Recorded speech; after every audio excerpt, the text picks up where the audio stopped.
Alors, on pourrait parler de tellement de choses qui seraient aussi considérées comme importantes à la bonne compréhension de la trigonométrie, mais à un moment donné, il faut que cette série se termine.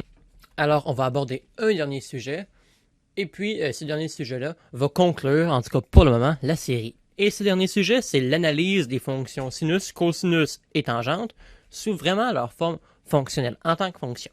Donc, on va introduire de la théorie quant à l'analyse des fonctions, et puis par la suite, eh bien, on va les appliquer aux fonctions trigonométriques. Donc, commençons par la parité d'une fonction, soit si une fonction est paire ou impaire. Donc, une fonction paire, c'est une fonction qui a comme axe de symétrie l'axe des ordonnées. On travaille vraiment dans le plan, donc je simplifie un peu la notion de symétrie dans le plan. Donc, mon axe des ordonnées, j'avais dit que c'était mon axe de symétrie. Donc, ce que ça veut dire, c'est que si jamais je prends un point à gauche de l'axe des ordonnées, qui est mon axe de symétrie, et à droite de l'axe des ordonnées, ils vont être à une égale distance, que je vais appeler D, de mon axe de symétrie, ou qui est l'axe des ordonnées. Donc, une fonction paire, c'est vraiment une fonction qui est symétrique, qui a la même forme d'un côté ou de l'autre d'un axe, mais si on veut en sens inverse, en termes simples. Si jamais je veux comparer ça à, disons, la fonction y est égale à x, qui n'est pas, clairement pas paire, on remarque que si jamais j'ai un point, disons que je suis à distance de 2 ici, d'un point, eh bien, si je m'en vais à gauche à une distance de 2, je n'ai pas, il n'y a pas de point là, la fonction ne passe pas par le point, par ce point-là, donc la fonction n'est clairement pas paire. Donc, algébriquement, comment est-ce qu'on pourrait définir une fonction paire? Donc, une fonction paire, c'est une fonction qui est symétrique par rapport à l'axe des ordonnées. Donc, on peut se fier à ça. On sait que y, c'est f de x. Donc, on analyse une fonction, souvent, les deux reviennent au même. Donc, disons que ici, j'ai un point x. Moi, ce que je veux, c'est que si je pars de 0, ben de mon axe des abscisses, et puis que je m'en vais à droite, que je parcours une distance, la distance dans ce cas-ci d vers la droite, eh bien, ma valeur sur l'axe des abscisses va être x. Si jamais je parcours cette même distance vers la gauche, eh bien, j'aurai pas x. Je vais avoir l'opposé de x parce que je travaille par rapport à l'origine, par rapport à l'axe des ordonnées. Je vais avoir l'opposé de x, soit moins x. Moi, ce que je veux, c'est que la fonction passe à ces deux points-là. Ça arrive que le y soit le même. Donc, je veux que le y soit le même pour f de x et pour f de moins x. Et puis, c'est exactement ça, la définition d'une fonction paire. C'est que pour tous les x du domaine en question, f de x soit égal à f de moins x. On peut regarder ça avec une autre fonction ici. Donc, ça, c'est une fonction qui n'est pas étudiée au secondaire, mais qui est quand même paire. Donc, f de x est égal à 1 sur x carré. On remarque très bien que ici, j'ai un axe de symétrie sur l'axe des ordonnées. Donc, on remarque que les deux courbes de chaque côté vont un peu dans la même direction, mais dans un sens opposé, en termes simples. Je pense qu'on peut le remarquer assez intuitivement. Donc, ça fonctionne aussi sur, ça c'est genre en fait la fonction carré, f de x est égal à x carré, mais négative, donc moins x carré, ça fonctionne aussi, f de x est égal à f de moins x de toute manière. Donc, formellement, une fonction f de domaine I appartenant à R. OK, qu'est-ce que ça veut dire ça? Donc, lorsqu'on fait des définitions formelles, comme on s'apprête à faire, il faut mettre le contexte. Si jamais j'utilise dans la petite phrase que j'ai marquée ici dans un instant, f de x, disons, eh bien, il faut que je dise que f est une fonction, et puis il faut que je simplifie, mais que je contextualise la chose. Donc, je dis que tous les x, ça ici, ça veut dire pour tout, donc pour tous les x et les moins x, faisant partie du domaine, il va falloir que la condition soit respectée. Parce que je peux pas juste arriver puis dire, disons, fonction paire, ça veut dire f de x est égal à f de moins x. Les x, tu les prends où? F représente quoi? Donc, une fonction paire, on peut bien dire que c'est une fonction paire, une fonction quelconque est paire. Donc, dans le fond, ça va vraiment venir me dire la définition et puis la contextualisation va vraiment venir me dire c'est quoi les restrictions et puis vous m'aider à me situer quand est-ce que ça s'applique. Donc, pourquoi est-ce qu'il y a un carré ici? Eh bien, disons que je voulais, dans un contexte quelconque, là, pas dans ce qu'on fait, je voulais avoir A entier relatif, donc entier positif ou négatif, et A entier naturel. B plutôt, B entier naturel. Et puis que je considérais tous les couples A, B. Disons que je faisais une liste des coordonnées, disons, sur le plan ou dans n'importe quel autre contexte. Eh bien, ce que je pourrais dire, c'est que AB fait partie entier relatif. Les entiers relatifs, c'est Z. Et puis mes entiers relatifs, mes entiers naturels plutôt, sont N. Donc, ça va être A. La liste ou le couple AB est élément de Z fois N. Donc, A va avec Z et B va avec N. Sauf que là, on a X et moins X qui font partie de mon domaine, que j'ai appelé I, que j'ai deux fois. Sauf qu'au lieu d'écrire I fois I, je vais écrire I carré. Donc, si je reviens à ma fonction, à ma définition formelle, une fonction f de domaine I, qui appartient à R, ça c'est juste pour dire, c'est juste pour simplifier en fait la définition du domaine, est paire si et seulement si, pour tout x et moins x faisant partie du domaine, f de x est égal à f de moins x. Alors, pourquoi est-ce que on se casse la tête à dire x et moins x font partie du domaine? On a souvent l'habitude de travailler avec des fonctions, disons, réelles, dont le domaine est R. Donc, c'est-à-dire si... Donc, on pourrait avoir le réflexe de se dire, mais là, si jamais x fait partie du domaine, mais moins x aussi, pourquoi est-ce qu'on a besoin de mentionner ça? Eh bien, je vais vous donner un exemple maintenant. Donc, soit la fonction f de x est égale à 2x cube plus 3x carré moins 10x moins 15 divisé par 2x plus 3. Alors là, on peut juste regarder ça vite sans faire de division de polynôme. On a du degré 3 divisé par du degré 1. Donc, ça devrait égaler du degré 2. Et puis, c'est exactement ce qu'on a. On a une parabole que je vais vous afficher à l'instant. Et puis, jusqu'à présent, pour monsieur, madame, tout le monde, ouais, on peut bien se dire, eh bien, c'est une parabole simple. Il n'y a aucune restriction qui s'applique.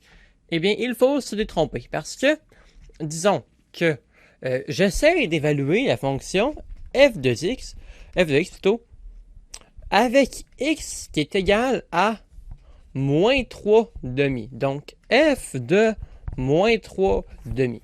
Qu'est-ce qui va se passer? Donc, moins 3 demi, ça se situe exactement, disons, ici.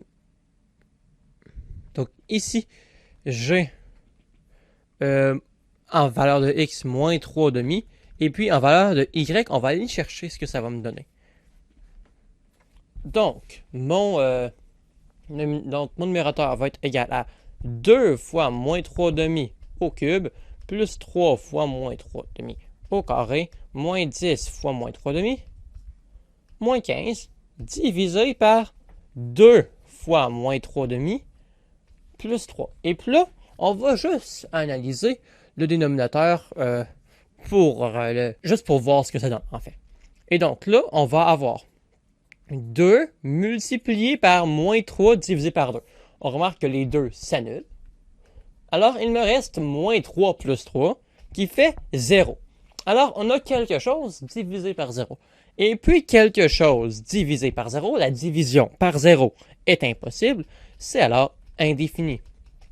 Alors, ici, moins 3, f de moins 3 demi est indéfini. Et puis, c'est toujours une restriction qu'il faut tenir en compte lorsqu'on a des fonctions comme ça qui impliquent une division de polynômes. Le domaine est toujours R, sauf pour les valeurs qui annulent le dénominateur. Quand on dit annule, c'est rendre le dénominateur nul. Et quand on dit qu'un chiffre est nul, qu'un nombre est nul, ça veut dire qu'il vaut 0. Bref. Donc, en fait, on pourrait dire que le domaine de cette fonction f-là, mais c'est tous les nombres, c'est des nombres réels à l'exception de ce qui rend le dénominateur 0. Et puis là, ben 2x plus 3 est égal à 0. C'est facile à résoudre, on apprend ça à faire sans secondaire 1. Donc R sauf moins 3 demi. Alors, est-ce que ça serait sécuritaire de dire que f de moins x, donc f de moins 3 demi, serait égal à f de x? F de x, ben f de 3 demi en fait. Est-ce que ça serait sécuritaire de dire ça? Parce que f de 3 demi est bel et bien défini. Ça fait moins 2,75. Alors, est-ce que ça serait légitime de dire que indéfini est égal à moins 2,75? Non. Alors, c'est vraiment important pour pas justement qu'il y ait de cas comme ça. Il faut penser à tout. Il faut restreindre la définition le plus possible. Donc, il faut que x et moins x fassent partie du domaine et que le domaine fasse partie des nombres réels. Donc, les fonctions impaires, c'est assez similaire. Je vais donner la définition algébrique tout de suite parce que ça va aider à comprendre. Les fonctions impaires, là, on va pas mettre le contexte et tout de suite parce que on va y venir après. Les fonctions impaires, c'est les fonctions telles que f de moins x est égal à moins f de x. Les fonctions, dans le fond, pour lesquelles on peut, en quelque sorte, sortir le moins de l'argument ici pour multiplier la fonction en entier, en fait. Donc, la fonction affine y est égal à x est un exemple, parce que disons ici que j'ai f de 2 est égal à 2, et bien f de moins 2, non seulement il faut que j'aille de l'autre bord complètement, mais il faut aussi que je prenne l'opposé de ce nombre-là. Donc c'est comme si j'avais deux réflexions à faire. Donc une réflexion par rapport à l'axe des ordonnées pour arriver là, et puis après une réflexion dans un deuxième temps par rapport à l'axe des abscisses pour arriver à mon moins 2 ici. Donc ça, c'est une fonction impaire. On en a un autre exemple ici, 1 sur x. 1 sur x, on voit très clairement, disons que je prends le point ici, qu'il faudrait que je fasse une réflexion par rapport à l'axe des ordonnées dans un premier temps plutôt, et puis par la suite une réflexion dans l'axe des abscisses. Je me suis trompé, le point aurait dû être ici. Par la suite, la réflexion aurait été ici. Voilà. Donc, moi, j'aime ça le voir de cette manière-là. Si on veut, on sort le moins de l'argument. Tandis que l'autre, quand on parle de fonction paire, eh bien, le moins a peu d'importance. Ça, je trouve que les définitions algébriques apportent beaucoup plus d'intuition. Mais après tout, ça va à chaque personne. La fonction cube est un autre exemple. Donc, ici, j'ai f de x est égal à 1 tiers fois x au cube. Mais le 1 tiers n'est pas vraiment nécessaire.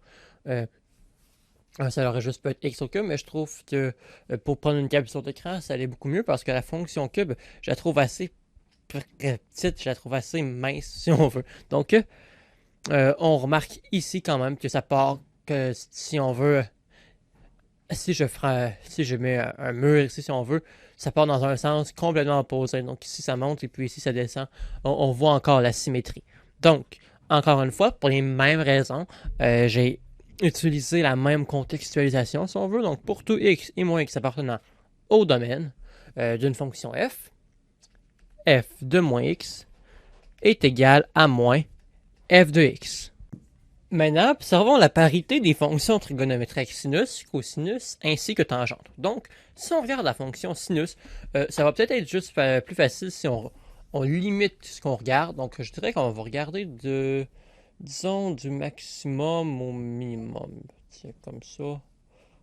On remarque que si jamais je mets un mur ici sur l'axe des abscisses, on dirait que les fonctions partent dans un sens séparé. Donc, il faudrait faire les deux symétries des fonctions impaires. En fait, c'est ça. Sinus est impair. Donc, on va dire que pour tout x appartenant à R, parce que R est le domaine de la fonction sinus, sinus de moins x est égal à moins sinus de x.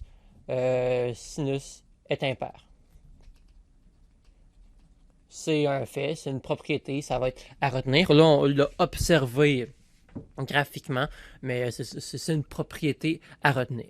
Maintenant, cosinus. Cosinus, on remarque, et puis là, c'est vraiment facile, rien qu'avec les deux zéros qu'on a là, moins pi sur cosinus de moins pi sur 2 est égal à cosinus de pi sur 2. Et puis, on voit que ça a vraiment l'air de se répéter graphiquement de chaque côté. Et puis, en effet, cosinus est pair. Donc, on va dire que pour tout x faisant partie du domaine de cosinus étant R, on va dire que cosinus de moins x est égal à cosinus de x. Maintenant, qu'en est-il de tangente? Eh bien, tangente, on va essayer de trouver nous-mêmes. Donc, tangente, on va dire que on va faire une démonstration impeccable, si on veut. Donc, soit f de x est égal à tangente de x. Très bien. Donc, on va dire que f de x, tangente de x, on sait que c'est sinus de x sur cosinus de x. Est-ce que c'est bien le cas pour tous les x appartenant à R? Eh bien non, parce que lorsque cosinus de x est égal à 0, eh bien ça devient invalide. En effet, tangente n'est pas définie. Si on se rappelle de notre définition sur le cercle trigonométrique, tangente n'est pas définie pour tous les angles multiples de pi sur 2 ou de moins pi sur 2, tout simplement parce qu'on avait dit que tangente, c'était lorsqu'il y avait... lorsque comment je peux faire ça? Une droite représentant l'angle ainsi que la tangente se joignaient, se croisaient plutôt, qu'il y avait un point de rencontre. Lorsque on a ici une droite parallèle, il n'y avait juste pas de point de rencontre. Je vous réfère à la partie 2 si vous avez un bon mémoire là-dessus. Donc, en fait, il y a... en fait, ça fonctionne pour tout x appartenant à R, à l'exception de moins pi sur 2 plus 2 copies et de pi sur 2 plus 2 copies. On va dire que ça, R, sauf ça, on va dire que ça va être le domaine de f. On va le définir comme ça, parce que tangente, si vous écrivez tangente de 90 degrés sur votre calculatrice, ça va vous donner un défini. C'est pas juste cette définition-là qui est restrictive, c'est carrément la tangente, la tangente en elle-même n'est pas définie. Bref. Donc, le domaine de f, c'est R sauf ces patentes-là. Quand que K est un antirelatif, évidemment. OK, superbe. Par la suite, si f de x est égal à sin de x sur cos de x, cela implique que f de moins x est égal à sinus de moins x sur cosinus de x. De moins x plutôt. Alors, maintenant, on va utiliser les propriétés f de moins x. On va utiliser les propriétés de sinus de moins x. Sinus de moins x, on sait que c'est moins sinus de x sur cosinus de x, parce que cosinus de x, parce que cosinus est pair, donc cosinus de moins x est égal à cosinus de x. Ça, c'est égal à, si je mets le moins en avant, je peux simplement prendre le moins et le mettre en avant, donc à moins sinus de x sur cos de x. Mais, qu'est-ce qu'on remarque ici? On remarque que sin de x sur cos de x, c'est la définition que j'avais donnée à ma fonction ici. Donc, on remarque que f de moins x, ce n'est rien de moins que moins f de x. Et puis, toutes les étapes que j'ai faites, c'est pour tout x appartenant au domaine. Ici aussi, il n'y a absolument rien qui m'oblige à restreindre des valeurs. Donc, pour tout x appartenant au domaine de f, donc f de moins x est égal à f de x pour tout x appartenant au domaine de f. Donc, on vient juste de démontrer, en quelque sorte, que la tangente est une fonction impaire. Alors, ça va être des propriétés à garder dans votre tête, à retenir. Donc, maintenant, parlons des fonctions périodiques. Donc, pour une fonction, être périodique, c'est avoir des valeurs de f de x qui reviennent selon un intervalle fixe. Donc, par exemple, disons que j'ai la fonction cosinus. Si je prends un angle quelconque et que je lui rajoute 2π, en fait un multiple de 2π, je reviens sur le même angle. Donc, on avait dit que le sinus et le cosinus d'angle à 2π près étaient identiques. Leur sinus et le cosinus étaient le même. Alors, qu'est-ce qu'on peut dire de ça? On peut dire que le cosinus d'un angle, que j'ai appelé x, plus 2π, ben, c'est tout simplement le même cosinus que le cosinus de x.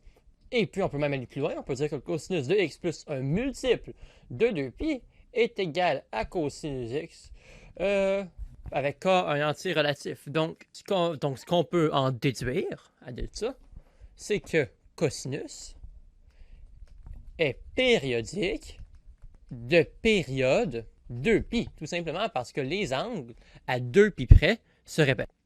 Je suis de retour ici sur le graphique de cosinus. Donc, on voit, disons, que le maximum, on a un maximum ici à 0, on a un maximum à moins 2π, on a un maximum à 2π. Ici, en ce qui concerne les zéros, ici, on a, si on veut, un 0 qui monte. Le prochain 0 qui monte est vraiment 2π plus loin. Ici, on a un 0 qui descend. Le autre 0 qui descend est vraiment 2π plus loin. Alors, cosinus est 2π périodique. Donc, en gros, la définition formelle d'une fonction périodique, on pourrait dire une fonction f est périodique de période t, est périodique UE de période t, t est une lettre, si et seulement si f de x plus t est égal à f de x. Et puis la fonction de f, on pourrait dire de domaine I,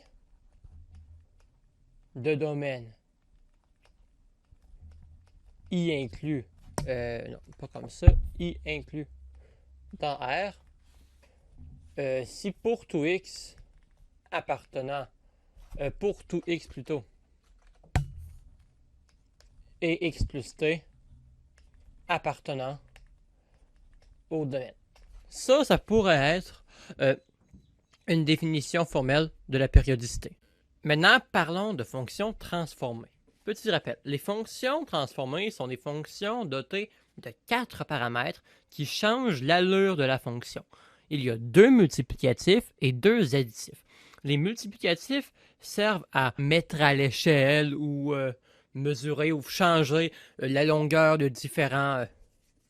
selon la fonction, ça va changer, mais de différentes composantes, propriétés de la fonction, si on veut. Et puis les additifs vont servir à changer le point de départ, en quelque sorte, de la fonction.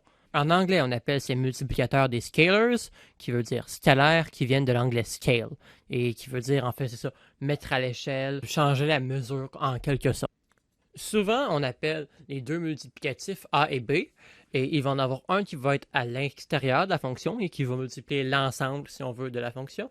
Et puis, il va avoir un autre multiplicatif B qui va être à l'intérieur de la fonction et qui va multiplier l'argument qu'on donne à la fonction. Par la suite, les deux additifs sont H et K.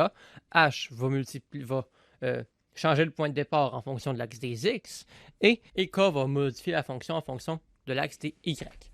Alors, donc, une fonction de base, c'est une fonction à laquelle on n'a ajouté aucun multiplicateur. Donc, disons, pour toutes les fonctions affines, sauf la fonction constante, y est égal à x et la fonction de base. Par la suite, on va ajouter des multiplicateurs, un multiplicateur et un additif par la suite. Y est égal à 1 sur x, c'est une fonction de base. Y est égal à x carré, c'est une fonction de base. Moins x carré n'est pas une fonction de base parce que là, on a un paramètre a qui faut moins 1. Y, j'ai tout noté. Y est égal à sinus de x ou cosinus de x, tangente de x sont des fonctions de base. Ainsi de suite. Je devrais aussi mentionner que les multiplicateurs et les additifs sont des nombres réels. Ce ne sont pas des fonctions. Parce que là, on va rentrer dans l'addition, la soustraction, la composition, multiplication, division de fonctions. Ce n'est pas la même chose que la transformation d'une seule fonction. Alors, de règle générale, la fonction de base y est égale à f de x. Et puis là, il faut toujours se rappeler que la fonction f est une fonction de base que l'on transforme. La fonction de base f que l'on transforme s'écrit y moins a est égal à a multiplié par f de quelque chose. Y moins k plutôt. Donc y moins k. Donc ce que je fais, on va juste commencer par décortiquer ça. Donc y moins k. on va toujours dire qu'on va mettre, disons, on va mettre les additifs de signe contraire, de sorte à ce que, disons que j'ai y est égal à 2x plus 3, mais là, mon paramètre k vaut 3, parce que j'aurai comme y moins 3 est égal à 2x. Et puis là, ce que ça fait, ça, dans un graphique, c'est que ça le montre de 3. Donc oui, y est de signe contraire. Vous pouvez essayer de vous développer une intuition pour ça, mais h et k, qui vont être mes additifs, vont être de signe contraire. Par la suite, a va multiplier toute ma fonction, donc ça va être un scalaire qui va impacter toute ma fonction. Et puis par la suite, je vais avoir un multiplicatif b qui va multiplier mon argument. Donc habituellement, mon argument c'est x. Mais là, si jamais je veux faire déplacer x de gauche à droite, je vais être obligé d'y ajouter un additif. L'additif, on avait dit que c'était h, que je vais encore une fois mettre de signe contraire. Donc, souvent, ce qu'on fait, c'est qu'on veut isoler y, parce que c'est ce qui nous intéresse. Hein? On veut calculer la règle d'une fonction. Donc, on va dire que y va être égal à a fois f de b de x moins h plus k. Et puis ça, c'est la règle d'une fonction transformée qu'on voit souvent. Donc ici, dans une calculatrice graphique Desmos, dans cet exemple-ci, j'ai inscrit la fonction sinus qui pour l'instant est de base. Parce que tous les paramètres ici sont à leur fonction d'origine, si on veut, à leur valeur à laquelle ils ne font aucun effet. Ils sont neutres. Donc on remarque que les multiplicatifs sont égaux à 1 et les additifs sont égaux à 0. Donc les multiplicatifs, on ne veut pas qu'ils soient égaux à 0 parce que s'ils sont égaux à 0, eh bien, la fonction va juste être constante, nulle. Et puis c'est pas ce qu'on veut, tandis que c'est ça, multiplié par 1, ça ne change pas le résultat, c'est l'élément neutre de la multiplication. Les additifs, eux, doivent être égaux à 0, plutôt, parce que s'ils sont égaux, disons, à 1, eh bien là, on va voir des translations. Et puis ça concorde avec la théorie de l'addition qui dit que l'élément neutre de la multiplication, de l'addition plutôt, c'est 0. Alors, on peut remarquer ça tout de suite. Bien sûr, les paramètres les plus faciles à remarquer sont les additifs. Donc, les additifs ici, h, comme attendu, permet de déplacer la fonction de gauche à droite, d'effectuer des translations horizontales, tandis que k, lui, va être responsable de translation verticale. Donc, va permettre d'envoyer la fonction de haut en bas. Très bien. Par la suite, les paramètres a. Eh bien, le paramètre a va correspondre à l'amplitude. Donc, disons que j'ai un a qui est égal à 2. Eh bien, on remarque que la fonction, au lieu de partir de moins 1 et d'aller à 1 comme on avait dans la fonction précédente, eh bien maintenant, on a une fonction qui part de moins 2 et qui s'en va à 2. Or, ici, la différence entre mon maximum et mon minimum, eh bien, c'est 4. Parce que je vais avoir 2 moins 2 qui me fait 4. Quand mon a était égal à 1, donc quand j'avais une fonction de base, ma fonction commençait à moins 1 et puis elle terminait, son sommet était à 1. Donc j'avais une différence de 2. Donc on remarque que l'amplitude, en fait, c'est simplement partir du 0 dans ce cas-ci ou du point médian et puis jusqu'au maximum ou jusqu'au minimum dans ce cas-ci. Voilà ce qui correspond à mon paramètre a, mon amplitude.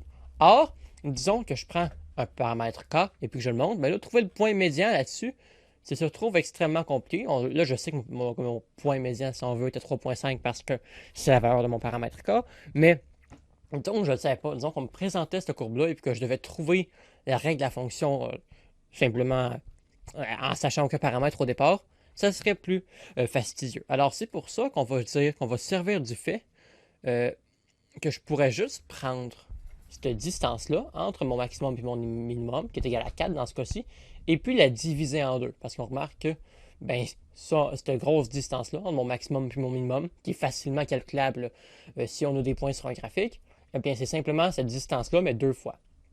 Alors, si mon maximum et mon minimum est égal à 4, mon maximum moins mon minimum divisé par 2, lui, est égal à 2, et puis on remarque que c'est bel et bien la valeur de mon paramètre a ici. Essayons de comprendre. Donc ici, à pi sur 2, ou à environ à 90 degrés, on a sinus de 90 degrés qui est égal à 1. Donc, le sinus à 90 degrés atteint un sommet, un maximum. Sauf que là, si jamais j'ai 2 fois sinus de 90 degrés, eh bien là, mon maximum, qui était égal à 1, va devenir 2. Alors, pour la fonction a fois sinus de x, qui est la fonction qu'on a affichée là, eh bien, le maximum est à 2. Et puis pour le sinus de moins 90 degrés, qui est habituellement égal à moins 1, eh bien, si jamais je le multiplie par 2, donc 2 fois moins 1, me fait évidemment moins 2. Alors, vu que les maximums et minimums de la fonction sinus de base sont respectivement 1 et moins 1, eh bien, si jamais j'ajoute un paramètre qui multiplie tout le résultat de la fonction, eh bien, je vais appliquer justement un scalaire à ces maximums et minimums respectifs. Très bien.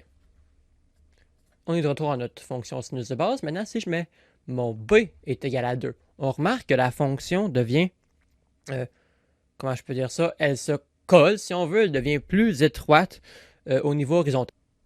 Donc pour ça, essayons de nous rappeler que le sinus de pi sur 6, c'était 0,5, et puis que le sinus de pi sur 3, c'était racine de 3 sur 2. Très bien. Maintenant, si jamais je transforme la fonction sinus en lui rajoutant un paramètre b. Donc, dans ce cas-ci, le sinus de 2 fois x, qui est la fonction avec laquelle on travaille, eh bien, si jamais j'ai le sinus de 2 fois pi sur 6, eh bien là, je me retrouve avec le sinus de pi sur 3,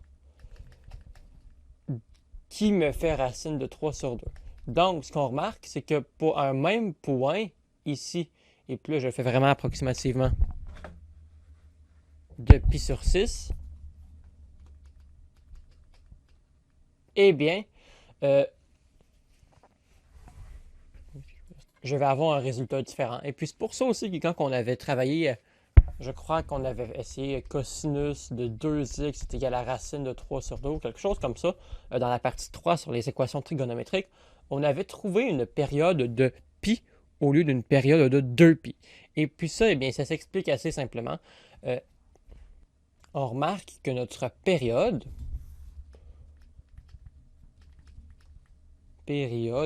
c'est notre 2pi qu'on divise par notre paramètre b en valeur absolue.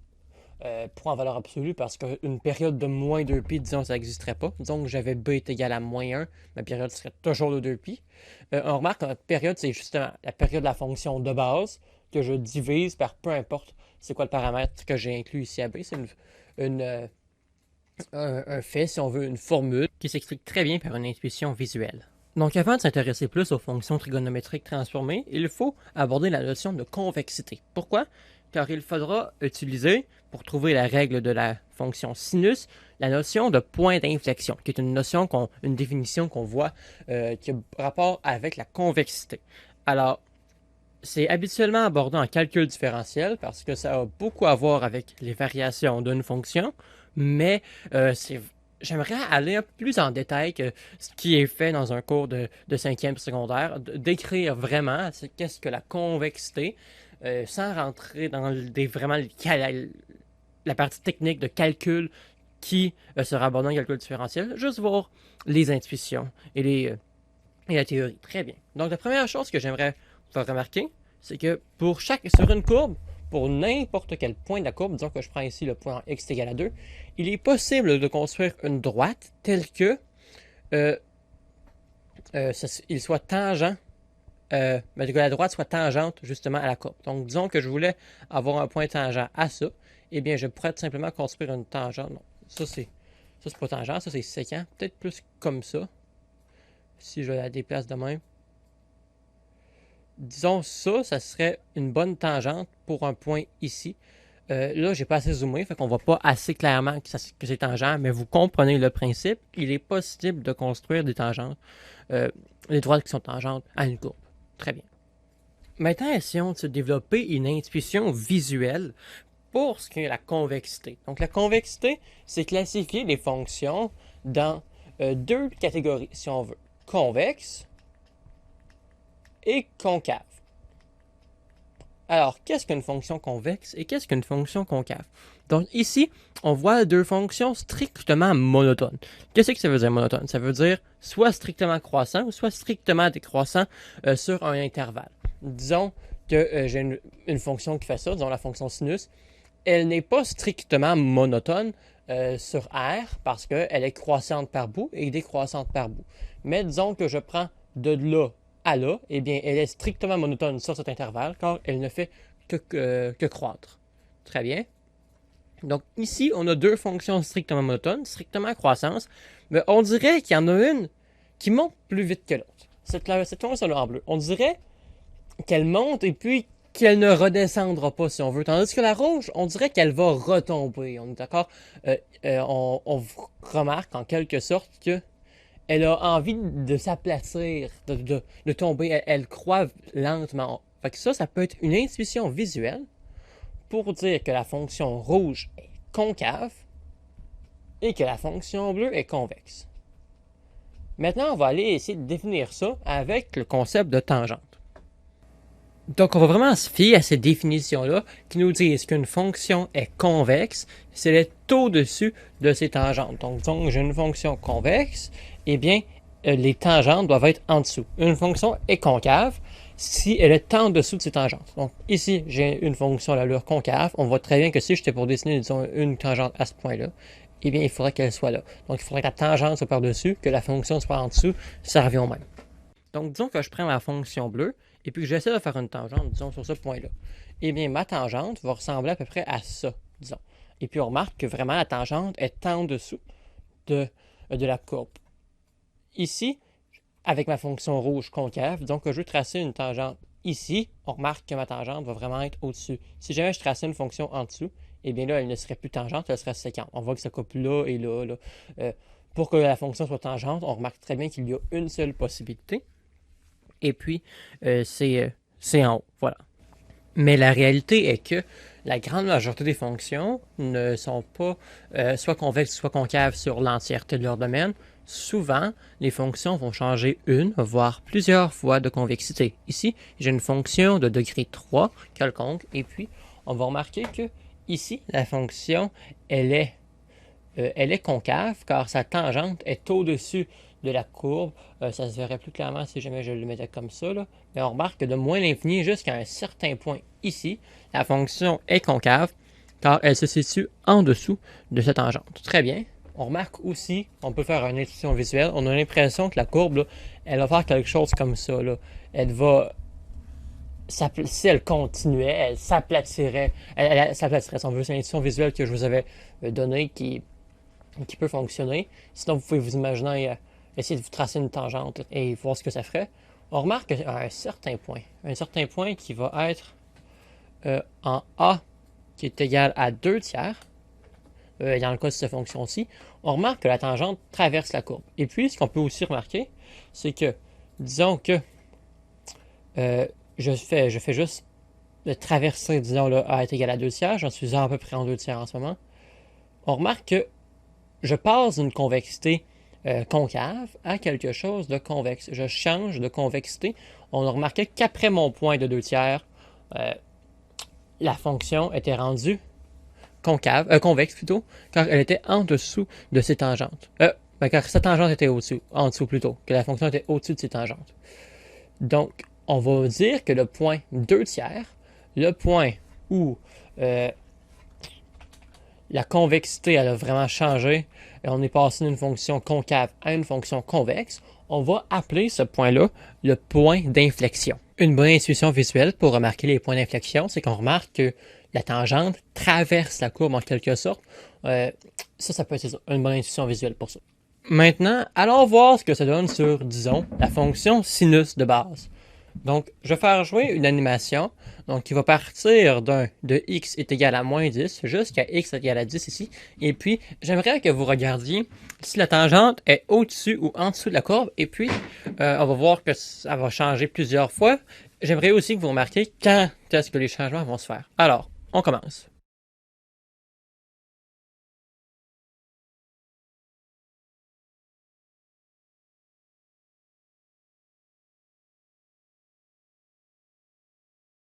Donc, ce qu'on a pu remarquer avec ça, c'est que on a l'impression que ça allait vraiment à des vitesses un peu différentes. On avait l'impression que ça remontait vite, puis on attendait un petit peu, puis ça redescendait vite, et ainsi de suite. Donc, pour Mais pour enlever justement cette clarification-là, ce que je vous propose, c'est d'afficher un point comme ça, juste pour que ce soit vraiment clair, on est rendu où. Et puis, je vous propose de recommencer ça.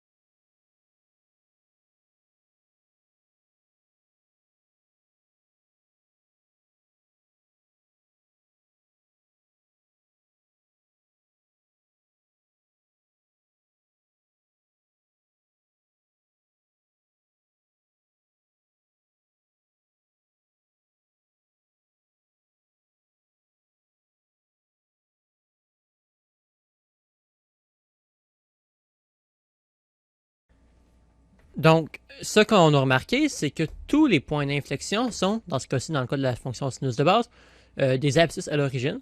Donc, on a le point 0, on a le point pi, 2pi, et puis ce qu'on remarque, c'est que 0 est un point, si on veut, d'inflexion positif, dans le sens qu'il c'est un point d'inflexion qui commence dans le négatif, si on veut, et puis qui finit dans le positif, et puis c'est un point d'inflexion qui commence avec une fonction convexe, et puis qui finit avec une fonction, dans une section de la fonction concave. Alors, lorsqu'on va vouloir aller trouver la règle de la fonction sinus, on va devoir se baser sur, vouloir baser nos valeurs par rapport à ce que la fonction sinus de base a l'air. Donc, se rappeler que en x est égal à 0, c'est un point d'inflexion, et mais pas n'importe quel point d'inflexion, pas un point d'inflexion qui passe de concave à convexe. Un point d'inflexion qui passe de convexe à concave, et puis par le fait même qui passe d'une valeur négative à une valeur positive. Donc, disons que je rajoute un paramètre k. Donc, disons que je dis que k vaut 5. Et bien là, mon point d'inflexion, donc ici, mon point d'inflexion, on remarque qu'il est vraiment en plein milieu. Donc, mon point d'inflexion, dans le fond, c'est mon k. Donc, en y est égal à k, j'ai un point d'inflexion. Et puis, dans la fonction sinus de base, eh bien, mon point d'inflexion, j'ai x qui est égal à 0. J'ai un point d'inflexion y égale k et x égale à 0, mais vu que la fonction est périodique de 2pi, eh bien, les points d'inflexion se produisent à chaque 2pi. Donc ici, j'en ai un. 2 plis plus loin, je vais en avoir un autre croissant, si on veut. Positif, peu importe comment, ce qui fait plus de sens pour vous. Par contre, des points d'inflexion négatifs, donc ceux-là, ils se produisent comme on le voit ici, en pi, ou à pi plus 2 copies. Et puis là, quand on regarde ça, eh bien, ça voudrait dire que j'en aurais un à 0, un à pi, un à 2 pi, un à 3 pi à cause de pi plus 2 pi, un à 4 pi. Donc, en fait, les points d'inflexion arrivent à pi près, mais les points d'inflexion du même type, si on veut, arrivent vraiment à 2 pi près. Donc maintenant, ça y est, on est rendu à faire ça. On va trouver des règles de fonction sinusoïdale. Mais sinusoïdale, qu'est-ce que ça veut dire? Ça veut dire une fonction qui peut s'écrire sous la forme de sinus, dans le fond, qui ressemble à une fonction sinus. Et puis sinusoïdale, ça inclut les fonctions sinus, mais aussi cosinus. Parce que cosinus, eh bien, c'est tout simplement une fonction sinus auquel on a rajouté pi sur 2 à l'argument. Alors, toutes les fonctions cosinus s'écrivent en fonction de sinus. Toutes les fonctions cosinus, sinus plutôt s'écrit en fonction de cosinus. Alors, on appelle ces fonctions-là sinusoïdales. Donc, voici une fonction sinus de base, la fonction sinus de base. Et puis maintenant, on va aller étudier les effets des paramètres A, B, H et K dans le but d'utiliser ces informations-là pour pouvoir les trouver ces paramètres-là ne seront pas égaux à 1 ou à 0, ou est-ce qu'on va devoir les trouver par nous-mêmes. Donc le A, on l'avait même trouvé quand on l'avait étudié dans le grapheur. A, on avait dit que c'était le maximum moins le minimum divisé par 2. Soit ça, ou soit l'ordonnée moyenne. Donc, donc si on veut notre point d'inflexion, en gros, jusqu'au maximum, ou jusqu'au minimum, en fait. On s'est trouvé ces deux manières-là de le définir. Maintenant, B, on avait défini que notre période, en étudiant un peu les équations trigonométriques et puis le paramètre B, on avait trouvé que notre période était égale à notre 2π, notre fonction de base, que je divisais par mon paramètre B. Et puis, vu que la période est toujours un nombre positif, on avait dit que B devait être entre valeurs absolues. Donc, on peut tout simplement multiplier par B de chaque côté et diviser par période de chaque côté. On n'a que B en valeur absolue, c'est égal à 2π sur ma période. Très bien. Maintenant, H. Eh bien, pour HK, il faut se dire que dans ma fonction de base, HK est toujours égal à 0, 0. Donc ici, H étant égal à 0, ça représente quoi? Eh bien, H, c'est un point d'inflexion qu'on va dire croissant. Et puis K, bien K c'est quoi? Ben, c'est mon ordonnée moyenne, le milieu de ma fonction. Disons que j'avais sinus de moins x ou moins sinus de x, même affaire. Mon h et mon k devraient alors désigner des points d'inflexion décroissants négatifs. Et puis par le fait même, il existe une manière de prendre n'importe quelle fonction sinus, et puis, sinusoïdale plutôt, et puis de l'exprimer en fonction de moins sinus x, ou de sinus de moins x, c'est la même chose. Donc ici, j'ai sinus de x en rouge, j'ai moins sinus de x en bleu, et puis j'ai essayé de garder ce signe moins-là, et puis on remarque très bien que si jamais je ne faisais que décaler ma fonction d'un petit coup, eh bien, j'allais retomber sur ma fonction rouge. Et puis, ce petit bout-là, c'est exactement 180 degrés, ou pi.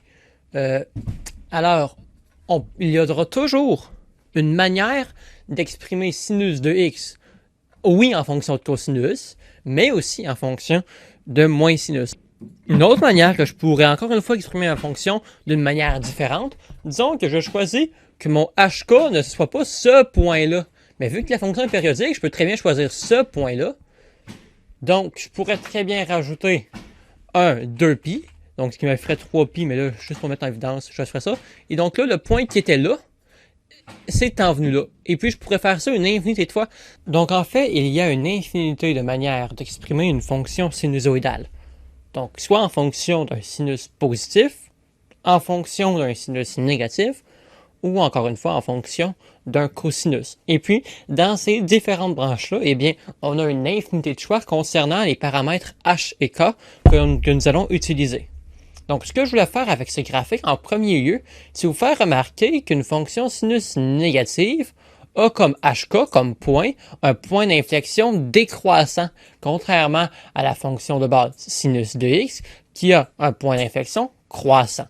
Donc, lorsque l'on créera la règle de notre fonction, si on choisit un point d'inflexion croissant, A et B devront être soit les deux positifs, soit les deux négatifs, de sorte qu'il c'est nul. Et si on choisit un point d'inflexion négatif, A ou B devra être négatif. Donc, comme premier défi, essayons de trouver la règle de cette fonction en fonction d'un sinus positif pour commencer. Très bien. Donc, on va noter des informations vraiment importantes. Donc, ici, j'ai un minimum en moins pi, et puis ici, j'ai 3. Donc, ici, moins pi, et en y, j'ai 3.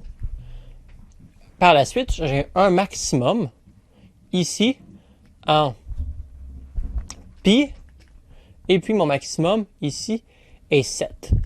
Très bien. Par la suite, on voit que pour arriver à un minimum encore, il me faudrait 3π. Et puis, j'ai encore une fois une valeur de 3. Donc, ici, on va commencer par pouvoir trouver la période, parce que ici, j'ai 2 points de valeur y identiques. Et puis, c'est pas, disons, un point qui revient 2 fois comme celui ici à l'intérieur de la période. Non, non, c'est vraiment... ça délimite vraiment ma période, si on veut. Donc, très bien. Par la suite, on peut calculer ça. Donc, ma période, ça va être 3pi moins pi. Donc, en gros, ça va être 4pi. À partir de ça, on peut trouver le paramètre B. Donc, le paramètre B, on met A et B en valeur absolue parce que comme je viens de décrire dans la précédente partie, dans le fond, on va décider du signe de A et B à la fin lorsqu'on aura déterminé quel point d'inflexion utiliser. Très bien. Donc, mon B, lui, va être égal à 2pi que je divise par ma période, qui est 4pi. Donc, dans le fond, mon B va être égal à 1/2. Très bien. Maintenant, j'ai un maximum à 7, j'ai un minimum à 3. Je peux trouver mon A qui va être égal à maximum moins minimum divisé par 2. Donc, mon A qui va être égal à 4 divisé 2, donc à 2. Très bien. Par la suite, H et K. Donc, on avait dit que K, c'était l'ordonnée moyenne. Donc, dans le fond, la moyenne du minimum et du maximum. Donc, le maximum, c'est 3. Le minimum, plutôt, c'est 3. Le maximum, c'est 7. Donc, je fais plus 7 pour avoir la moyenne, que je divise par le nombre d'éléments qu'il y a. J'en ai 2. Donc, mon K va être égal à 3 plus 7 divisé 2, donc 10 divisé 2, soit 5. Et puis là, je suis chanceux, je remarque que j'ai ici, sur l'axe des ordonnées, un point qui est égal à 5. Donc, dans le fond, j'ai un point d'inflexion en 0, ce qui est assez pratique. Donc, je pourrais, en plus, un point d'inflexion positif, donc je n'aurai pas besoin de m'occuper des signes. Donc, ici, j'ai vraiment mon ordonnée, j'ai vraiment un point d'inflexion sur l'axe des ordonnées. Donc, je peux en déduire que mon H vaut 0. Il pourrait aussi valoir, disons, 4pi, ou disons que j'utilisais des signes négatifs. Il pourrait aussi valoir 2pi, mais là, il faudrait que je mette un moins. Mais le cas le plus simple, c'est vraiment te dire que H est égal à 0. Alors, dans ce cas-ci, on pourrait dire que f de x, j'utilise f comme lettre aléatoire parce que c'est la lettre qu'on utilise le plus, va être égal à 2, donc A fois f de b x moins h, donc 2 fois 1/2 de x moins 0, fois x moins 0 plutôt, et puis là, vu que c'est juste moins 0, je peux l'enlever tout de suite. Donc, f de x égale à 2 fois sinus de 1/2 fois x, plus k, donc plus 5. Très bien, je viens de trouver la règle de cette fonction. Donc, maintenant, on avait dit que le sinus de moins x plus pi, de moins x plus pi, ou en fait, le sinus moins le sinus de x plus pi, c'était égal au sinus de x. Alors, on peut réutiliser cette fonction-là, cette formule-là plutôt pour aller trouver une règle en fonction de moins x. On pourrait aussi utiliser on pourrait aussi la trouver en fonction de cosinus. Mais en fonction de cosinus, ça va être un peu plus facile de faire ça. Fait qu'au lieu d'utiliser une formule, moi, ce que je vous propose, c'est juste d'apprendre à le faire séparément avec cosinus. Donc, on va encore une fois devoir étudier la fonction cosinus. Donc, on va prendre un peu de temps pour étudier la fonction sinus, mais je pense pas autant que ça en vaut plus la peine que ça, parce que c'est assez facile. On vient de passer beaucoup de temps à aborder la notion de convexité, de point d'inflexion, et ainsi de suite. Donc, on va vraiment se concentrer sur la fonction sinus pour ne pas avoir perdu tout ce temps-là pour rien. Mais avec cosinus, c'est vraiment encore plus facile de trouver des règles parce qu'on n'a même pas besoin de trouver de point d'inflexion. Dans le fond, si jamais on a une fonction cosinus positive, eh bien, on va devoir utiliser un maximum. Tout simplement, K va être notre maximum et puis H va être la valeur de K, va être la valeur telle que K soit un maximum. Donc, dans le cas d'une fonction cosinus de base, ça va être 0. Si jamais j'avais une fonction négative, eh bien là, j'arriverais ici à moins 1. Donc, si je l'ai utilisé moins cosinus de quelque chose ou moins A fois cosinus de quelque chose, eh bien, plus un K, disons, eh bien là, si je veux m'assurer euh, si je veux m'assurer de pouvoir utiliser un moins devant, eh bien là, euh, je devrais utiliser un minimum. Et puis, avec sinus, disons que je voulais utiliser, disons, moins 5 sinus de x, et puis 5 sinus de moins x. J'avais dit que ça équivalait à la même affaire, et puis que A et B devaient être négatifs, A ou B plutôt, devaient être négatifs. Or, cela ne fonctionne pas avec cosinus, parce que cosinus de moins x est égal à cosinus de x. Donc, disons que j'ai cosinus de moins x, et bien là, je vais quand même devoir utiliser le maximum, parce que c'est la même chose que cosinus de x. Et puis, l'affaire de mettre deux négatifs qui s'annulent, pour se compliquer la vie, eh bien, ça ne fonctionnera pas non plus. On n'arrivera pas à une réponse juste parce que la fonction cosinus est paire. Donc ça, il faut le garder en tête. Si la notion de point d'inflexion vous mêle, eh bien, vous pouvez simplement trouver des fonctions, trouver des règles de fonctions à l'aide de cosinus, et puis enlever moins pi sur 2 à l'argument, comme on avait vu, car on avait dit que le cosinus de x moins pi sur 2, c'était sinus de x. Alors, ça nous ferait arriver au même résultat.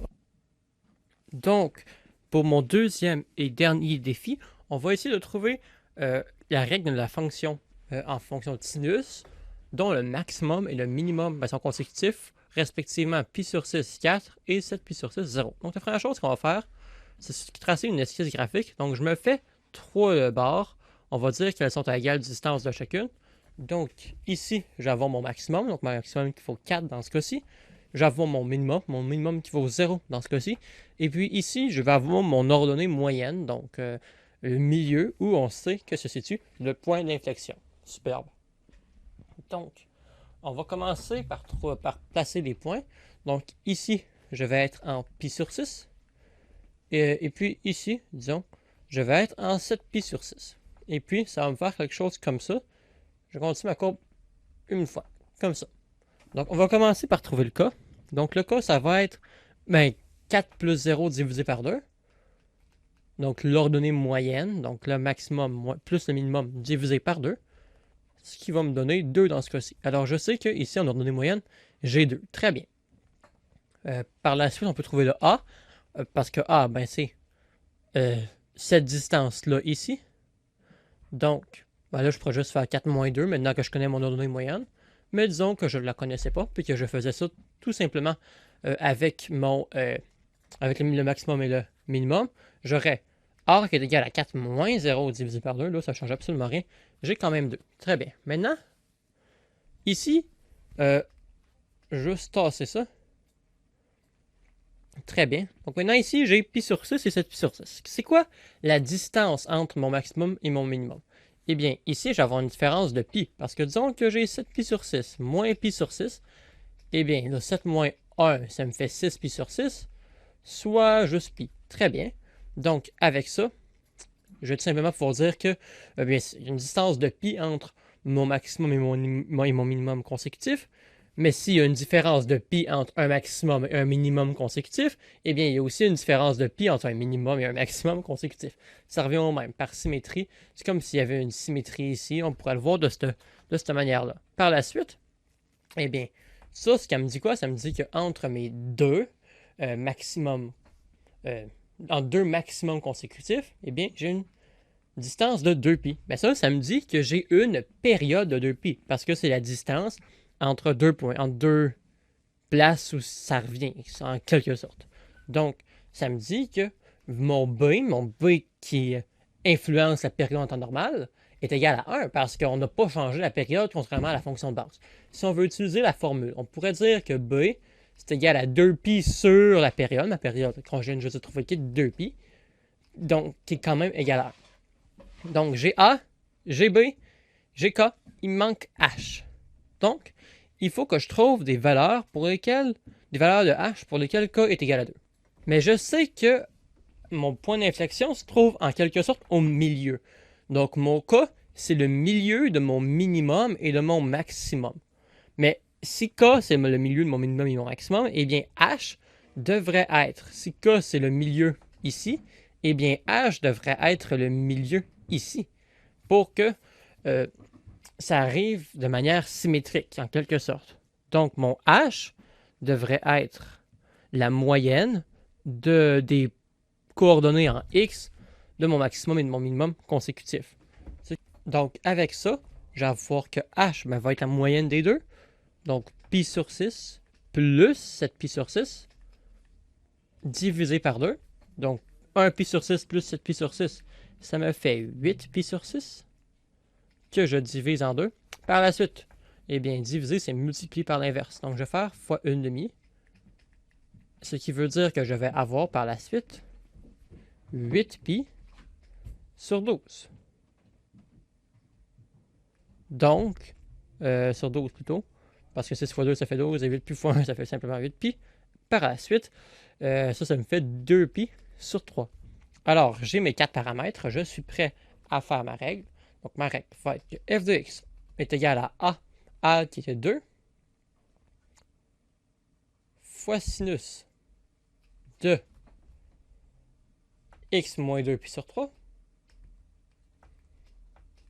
plus 2. Maintenant, il ne faut pas oublier un détail. Et puis, ce détail-là, c'est que ça, c'est un point d'inflexion décroissant. Si j'avais voulu prendre si j'avais voulu avoir un point croissant, j'aurais fait 7 pi sur 6 plus pi, j'aurais trouvé ma coordonnée ici, et puis j'aurais calculé ma moyenne à partir de là.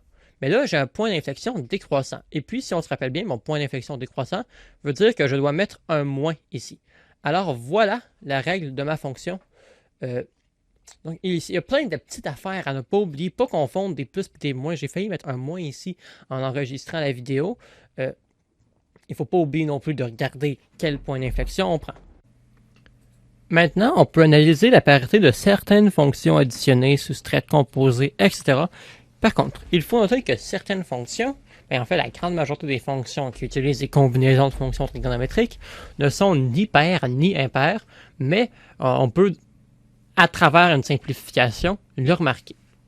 Donc, le premier exemple, c'est de démontrer que la fonction f de x est égale à sinus de x moins sinus de 2x est impair. Donc, pour faire ça, on va remplacer x par moins x. Donc, f de moins x va être égal à sinus de moins x moins sinus de moins 2x. En fait, ça va être le sinus de 2 fois moins x qui est égal à moins 2x. On le sait. Très bien. Donc, on a juste remplacé x par moins x. Donc, par le sinus de moins 2x. Et puis là, en remplaçant x par moins x, on va être capable de simplifier jusqu'à ce qu'on arrive à soit f de x ou à soit moins f de x comme on le voulait. Donc, sinus de moins x est égal à moins sinus de x. Il faut simplement se rappeler la parité des fonctions de base. Par la suite, moins sinus de moins 2x. Fait que ça va me faire moins. Après ça, sinus de moins 2x, je peux sortir le moins. Fait que moins fois moins. En fait, moins sinus de 2x. Très bien. Donc, moins par moins, ça fait plus. Donc, je peux dire que ça fait plus sinus de 2x. Par la suite, je peux factoriser un moins. Donc, ça va me faire moins sinus de x moins sinus de 2x. Très bien. Et puis, on reconnaît ici f de x, ce qui va me faire moins f de x. Alors, cette fonction est bel et bien impaire. Donc, en général, sinus de moins truc est égal à moins sinus de truc. Ça, il faut le retenir. Deuxième exemple. Tangente de x moins sinus de x. F de x est égal à ça. Très bien. Donc, f de moins x va être égal à tangente de moins x moins sinus de moins x. Très bien. Donc, tangente est impaire, ce qui va me faire moins tangente de x moins sinus de x. On commence à être habitué. Donc, je peux factoriser un moins tangente de x moins sinus de x. On reconnaît f de x. Donc, ça va me faire moins f de x. La fonction est impaire. On peut y aller vraiment vite, là. OK, troisième exemple. Ça va être aussi facile, mais il va être plus long. On va avoir f de x est égal à sinus de moins tangente de 2x plus sinus de x. Ce qui implique que f de moins x va être égal à sinus de moins tangente de 2 fois moins x, ou simplement de moins 2x, plus sinus de moins x. Donc, je vais juste remplacer x fois moins x dans l'équation. Donc, ce qui est égal à sinus de, donc, de moins multiplié par moins tangente de x, de 2x plutôt. Parce que ici, je vais être capable de sortir le moins, et puis moins par moins va me donner plus. Donc, sinus de tangente de 2x moins sinus de x. Très bien. Donc, par la suite, qu'est-ce qu'on va pouvoir faire? On va être capable de factoriser par moins. Donc, ça va me faire moins sinus de tangente de 2x plus sinus de x. OK, mais là, on voit ça et on se dit, ben, ça ressemble vraiment pas à f de x. Eh bien, on va juste essayer de manipuler f de x un petit peu. Et puis après, on va voir ce que ça nous donne. Donc, juste aller replacer ça. OK, super. Donc, je peux sortir à l'aide de l'imparité plutôt de la fonction sinus. Donc, je serai capable de dire que f de x est égal à moins sinus de tangente de 2x plus sinus de x. Donc, juste en faisant ça, je viens ici de m'identifier f de x. Donc, je pourrais dire que f de moins x est égal à moins f de x. Super. Dernier exemple. Alors, on va avoir ici f de x est égal à sinus de cosinus de 2x, sinus de cosinus de 2x, moins tangente de cosinus d'x sur 2. Très bien. Donc, il n'y a aucun moins nulle part à factoriser ou à simplifier comme on avait dû faire dans le dernier exemple. On va tout de suite passer à f de moins x. Donc, ça va être égal à sinus de cosinus de 2 fois moins x ou de moins 2x. Très bien. Moins tangente de cosinus de moins x sur 2. Très bien. Donc, f de moins x, je ne vais pas le réécrire, va être égal à sinus de cosinus. Donc, cosinus de moins truc est égal à cosinus de truc. C'est vrai en cas général. Donc, je peux tout simplement remplacer ça, enlever le moins, et remplacer ça par 2x. Donc, sinus de cosinus de 2x, moins tangente, cosinus de moins x sur 2, je peux encore une fois enlever le moins, parce que c'est cosinus et cosinus est pair. Donc, tangente de cosinus de x sur 2. Et puis, je remarque que ça, c'est égal à f de x. Alors, cette fonction-là est paire. Comme j'ai mentionné précédemment, il y a des fonctions qui ne sont ni paires ni impaires. Donc, par exemple, f de x est égal à sinus de 2 fois x plus pi sur 3 n'est ni paire ni impair. Maintenant, je peux vous dire qu'il existe d'autres fonctions trigonométriques. Oui, il existe les fonctions trigonométriques hyperboliques opposées à la trigonométrie circulaire qu'on a étudiée jusqu'à maintenant. La trigonométrie hyperbolique est considérablement plus difficile, donc on ne va pas s'y attarder pour le moment, mais on a des fonctions, disons, sin h. Donc le h pour dire hyperbolique. Tandis que la trigonométrie principale, en quelque sorte, la trigonométrie circulaire, n'a juste pas de lettres à côté. Mais il existe aussi des fonctions trigonométriques circulaires, donc dans la trigonométrie qu'on étudie, secondaires. Et puis ces fonctions-là sont la sécante, la cosécante, et puis la cotangente. Alors, ces fonctions-là ont des interprétations trigonométriques assez sympathiques. C'est comme un peu lorsque je vous avais expliqué c'était quoi la tangente. On avait déterminé c'était quoi la tangente graphiquement, mais par la suite, à l'aide du théorème de Thalès, on avait trouvé une belle définition algébrique pour la tangente, qui était sinus sur cosinus. Mais c'est la même chose avec ça. Il y a des belles interprétations géométriques pour déterminer c'est quoi la séquente, la coséquente et la cotangente. Mais la séquente, on va dire que ça va être 1 sur cosinus de θ. Ben, pour disons la 5/4 de θ est égal à 1 sur cosinus de θ.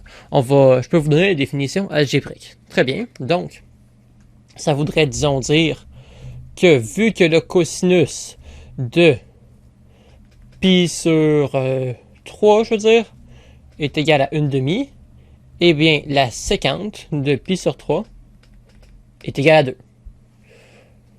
Maintenant, la coséquente d'un angle, eh bien, c'est 1 sur son sinus. Donc, c'est l'inverse de son sinus. Donc, disons que le sinus de pi sur 3, c'était racine de 3 sur 2. Eh bien, la coséquente de pi sur 3, ça va être 2 sur racine de 3. Ou 2 fois racine de 3 divisé par 3 si on applique la rationalisation du dénominateur comme on avait vu dans les parties précédentes. Maintenant, la cotangente, eh bien, je pense que vous l'avez deviné, c'est 1 sur la tangente de l'angle. Donc, si la tangente de l'angle, c'est sinus sur cosinus, eh bien, l'opposé, l'inverse plutôt de ça, ça va être cosinus sur sinus. Donc voilà nos 3 fonctions trigonométriques circulaires secondaires. Donc ça y est, c'était tout pour moi aujourd'hui. Je vous remercie d'avoir suivi la vidéo à travers ces 5 parties. Si vous avez des questions ou des commentaires, vous pouvez les poser. Là, je suis en train de circuler à travers toutes les images qu'on a faites. On en a quand même fait du chemin sur la trigonométrie. On a fait l'équivalent du programme de secondaire 4 en SN évidemment et une partie du programme de secondaire 5. Ben, je pense que ça s'équivaut. Bref, en l'espace de quelques heures. Donc si vous avez des commentaires, des questions, des suggestions, n'hésitez pas à les écrire en commentaire. Et sur ce, je vous souhaite une belle fin de journée.